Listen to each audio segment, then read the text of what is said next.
Yo, it's your boy Logos, and today I want to react to Joe Rogan discuss ancient civilizations in the Amazon jungle. I love history and I study it every single day. The whole idea that we have uncontacted tribes or unknown civilizations in the Amazon forest or any other place on this country or on this planet just fascinates me. That's untapped history, mythology, creation story, or just perspectives that we don't know about. So any type of information or knowledge that can be passed down, I'm gonna soak it up.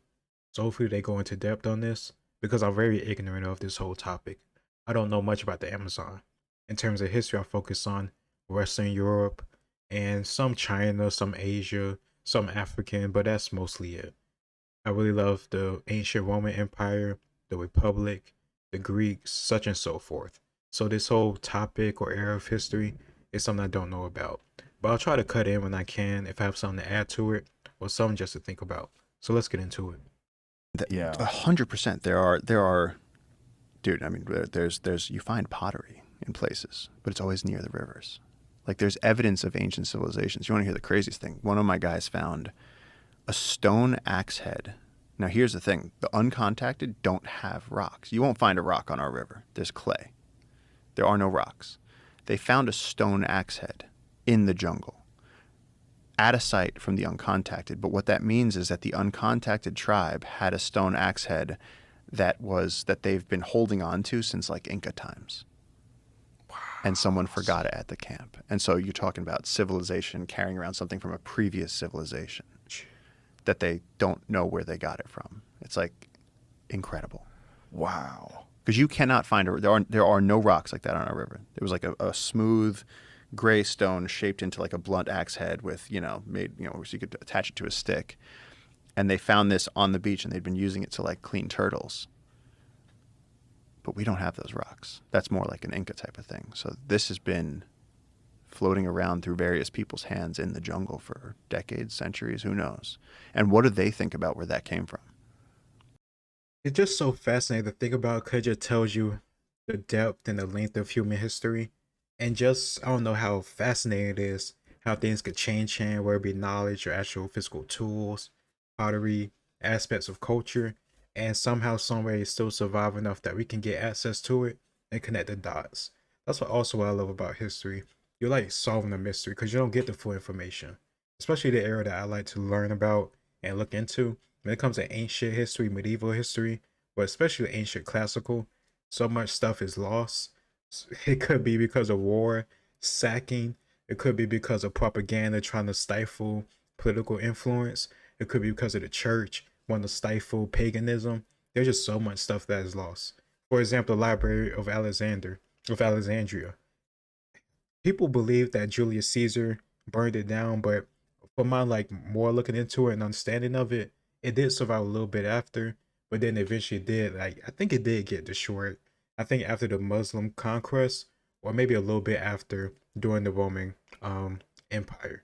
Or either way, it just very fascinating when you have all these different ancient civilizations being in contact with each other. Like the pyramids, how old they are. And Joe Rogan having on Graham Hancock many times, saying there's evidence of rain erosion and that the pyramids is actually a lot older than what we think they are. They're so old that it's from when the northern part of Africa and the Sahara desert wasn't a desert. It was just a rainforest. And there's evidence of that with the water erosion on the steps and rocks of the pyramids. There's more evidence of that, but just connecting all these dots through history for the sake of history is just something I love to do. It's Wow. lost technology that they don't understand anymore. So the thing about the Lost City of Z was that there was a previous expedition that had encountered these cities and these incredible, Yes. beautiful, complex cities. And they described how elaborate their clothing was and their culture, their agriculture.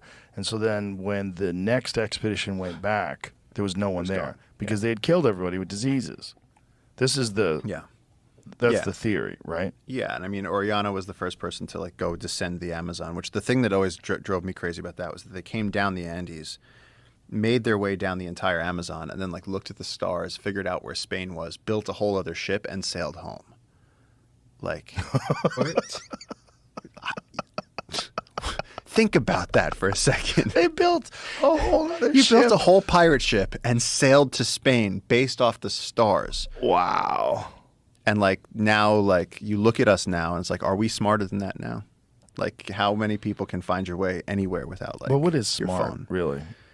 You know, what smart is your ability to use information correctly. Now, what information do you have? Like they had information that we don't have because they needed to be able to navigate using the stars, and they didn't have to deal with the kind of night pollution that we have. The light pollution that we have at night it's one of the greatest tragedies about modern civilization is that we've blacked out one of the most spectacular things that you could ever see. The thing that really centers us and humbles us, which is the view of the stars. Yeah. I went to the Keck Observatory a few years back. I went last year, but it was really good last year, but not this one time. The Keck Observatory is in Hawaii on the Big Island, and you go way, way, way up through the clouds.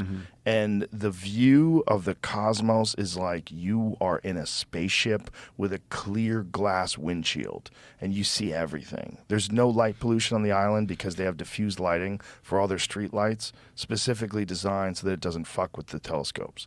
Wow. And so when you're up there, I'll never forget it. The one time that I went, which was at least 15 years ago, maybe 16 years ago, that one time was so spectacular that it changed my view of like Earth in the relationship to the cosmos just by seeing it. Because you see the Milky Way, you see everything, you see all the stars. It just took my breath away. I couldn't stop staring at it. I was like, this is insane. And then I was thinking, God, this is everywhere. This is what the ancients used to see before we figured out electricity and blunted it all. Yeah. And ruined our relationship with the cosmos visually. Because that's what every city does. When you look up at the night sky, you don't see jack shit in New York City. You see a star. Oh, there's the moon. That's it. What is up there is literally the most spectacular thing that humans could ever witness. And it's there every night if you don't have light pollution and cloud cover. So like you're saying like it would be like almost like more stars than black. You Just, see like, everything, completely. man. You see it's incredible. So they're very careful at the observatory. There's no lights that get in the way of anything. So when you get outside of the building and there's just people lined up on the roads and on the hills that are just staring up at the sky. Because it's perfect. It's insane. It's insane. It's so many stars. It's everything. That's what it looks like. That's literally exactly what it looks like. That is With the your Keck naked Observatory. eye. With your naked eye, man. Jeez. It's amazing. But it's this understanding that that's up there all the time, and you can't see it because of light pollution. But see, that to me is so much of what we're doing with nature right now, where it's like we're dulling it down. Yeah. We live in this incredible reality, and it's like we're dulling it down. Like in the Eastern Cape, where I've been working with the guys from VetPaw, like the elephants have smaller tusks or no tusks because of poaching. And it's like you're taking this incredible, monstrous, giant So is land that a animal. natural selection thing? Like the ones that have smaller tusks are allowed to survive? It's because they're targeted. Yeah, Right. they're targeted for the big tusks. So the big tusk ones are getting killed, Yeah. and so somehow in response to that, they're developing smaller tusks so that they're less attractive? to the point that they're even having no tusks. It's like it genetically bottlenecked them so quickly because over the last 100 years, the humans were all going for the big tuskers, and now these monster tuskers, like the really big ones where they touch the ground, there's only a few of them left. That is so wild. And so then That's moose, sad. like in Maine, they have smaller antlers, and like we're actually like we're dulling down the magnificence of the universe. Like when you look at those pictures, you're like, why don't I see that? A picture if we saw that every night. Right. How different we'd be. How much more connected we'd Oh be. yeah, it's so humbling. I feel like there's a thing about mountain communities, ocean communities, where you're confronted with nature that's on such a scale of beauty and magnificence that you're overwhelmed by it, and you're automatically humbled just by your environment and your surroundings. There's the same thing about oceans. Like you look out into it's so humbling because it's so immense and there's so much power and energy and life. It's just like, wow, it just puts you in your place. And the sky is supposed to do that too. Yeah. There's a relationship that we have to the cosmos when you look up. that is like, okay, yeah, this is the real mystery of life and of existence. Yes. That we fly through infinity on an organic spaceship every day, and that's what's really going on. It's not stationary. It's literally spiraling through the universe. And that exact sort of wonder is what I feel when I wake up in the jungle and you dip your hands in and you drink the river. Mm. And then in the afternoon, that's you literally watch your sweat come off your forehead. You hold your hand in the sunlight and watch it go into the air and join the mist from the jungle. Oh, wow. And then at 4 p.m., you get that thunderstorm and it comes back. And that cycle is moving through you. Wow. And it's like you are so connected to nature there. It's so apparent that like you can't not be in absolute awe. And like you see this, and again, we're out there, we see the stars at night like that, where it's like you can see the Milky Way. It's a belt across the sky. Well, I can only imagine just having that type of experience every single day. And that's really what us humans used to experience a long time ago. But like a few hundred years ago. Like you could only imagine. No wonder why our ancient ancestors used to come up with different explanations for the stars. Like with, astrology, I think that's what it is. I get that confused sometimes with astronomy. But yeah, astrology, when you come up with these shapes or animals, you come up with these gods from all these different places all across the world, because you're seeing this thing above you that's infinitely larger than you is, and it's always there. You won't always be there, but you know that always will be. It was there before you was here, it was there after you're gonna be gone, and it can only make sense that you need to find some explanation for it. I'm curious to see like people who live in Siberia and other remote places. Like, unfortunately, this is one place that is very unfortunately maybe half this view is people in like North Korea, because their government are pieces of trash. They really don't have electricity, food, all the stuff that we have in the West or throughout most of the world. So unfortunately and fortunately, they have this view. Probably, I would say, I don't know for sure. I've never been in North Korea.